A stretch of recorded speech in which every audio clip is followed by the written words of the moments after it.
دوستو آج میں بات کرنے جا رہا ہوں گلوبل ٹرانسپورٹ کمپنی سزوکی کے بارے میں، جس نے اپنی بہترین سروس سے ہمارے سفر کو کافی حد تک آسان بنا دیا ہے۔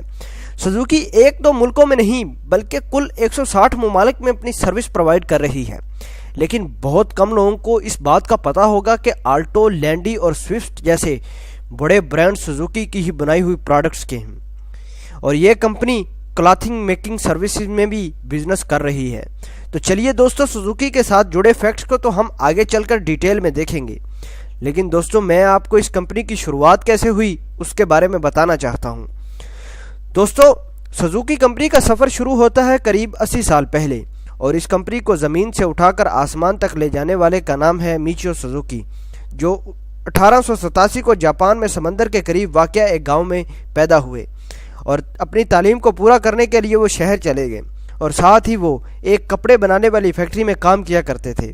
اسی طرح وہ اپنی تعلیمی اخراجات کو پورا کر کے پڑھائی بھی ساتھ جاری رکھے ہوئے تھے۔ پڑھائی کو پورا کرنے کے بعد وہ اپنے گاؤں واپس چلے آئے، جہاں انہوں نے ایک کمپنی سزوکی ویونگ لوم نامی کپڑوں کی فیکٹری لگائی، اور صرف 4 ملازم ہی اس میں کام کیا کرتے تھے۔ میچیو سزوکی کی یہی کلاتھنگ کمپنی آگے چل کر جاپان کی انڈسٹری میں کافی نام بنانے والی تھی۔ 1928 کو سزوکی نے کچھ انجینئر کے ساتھ مل کر کپڑا تیار کرنے والی ایک ایسی مشین بنا ڈالی جو کم وقت میں زیادہ کام کرنے کی صلاحیت رکھتی تھی۔ اس کلاتھنگ مشین کے بنتے ہی سزوکی کا کاروبار پورے جاپان میں چمک اٹھا، اور لوگ اس مشین کو خریدنے کی غرض سے جاپان آئے۔ سزوکی نے اس مشین کو سیل کر کے کافی پیسہ بٹورا۔ 1936 تک سزوکی اپنی کلاتھنگ مشین سے ہی کافی پیسہ بنا رہے تھے، اور اس کے کپڑے کا کاروبار بھی کافی اوپر چلا گیا تھا۔ 1936 کو انہوں نے مارکیٹ کو مد نظر رکھ کر چھوٹی کاروں کے انجن بنانا شروع کر دیے۔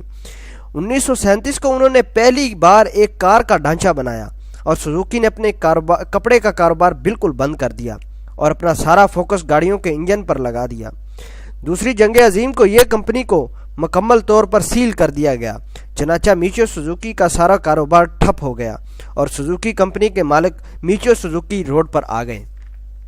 اکتوبر 1939 کو انہوں نے اپنے کپڑوں کی فیکٹری کو دوبارہ چالو کیا اور دوبارہ کپڑے بنانے شروع کر دیے۔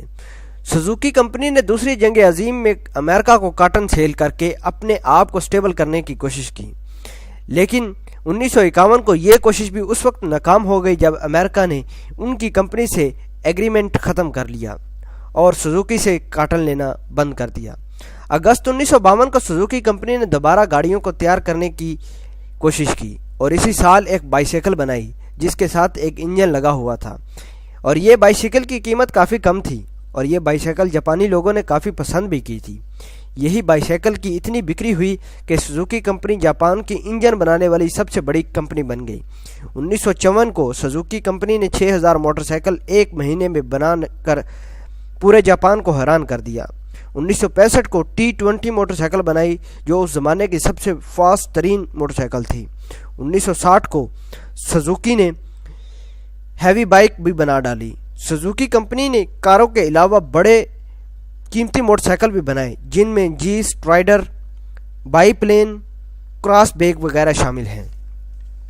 دوستو آج کل ان کمپنی کی بھاگ دوڑ ان کے دمان اوسامو سزوکی کے ہاتھ میں ہے، اور ساتھ ہی یہ کمپنی کاٹن کا کاروبار بھی کافی اچھے طریقے سے چلا رہی ہے۔ ان کے کاٹن کے کپڑے پوری دنیا میں مشہور اور ایکسپورٹ کیے جاتے ہیں، اور دوستو یہ کمپنی 25 ٹریلین سالانہ ریونیو کما رہی ہے۔ تو دوستو یہ تھی سزوکی کمپنی کی کہانی۔ امید ہے کہ آپ کو یہ کہانی ضرور پسند آئی ہوگی۔ دوستو آپ کے قیمتی وقت دینے کا بہت بہت شکریہ۔ ویڈیو کو لائک کر کے آپ اپنے دوستوں کے ساتھ شیئر بھی کر سکتے ہیں۔ Thank you.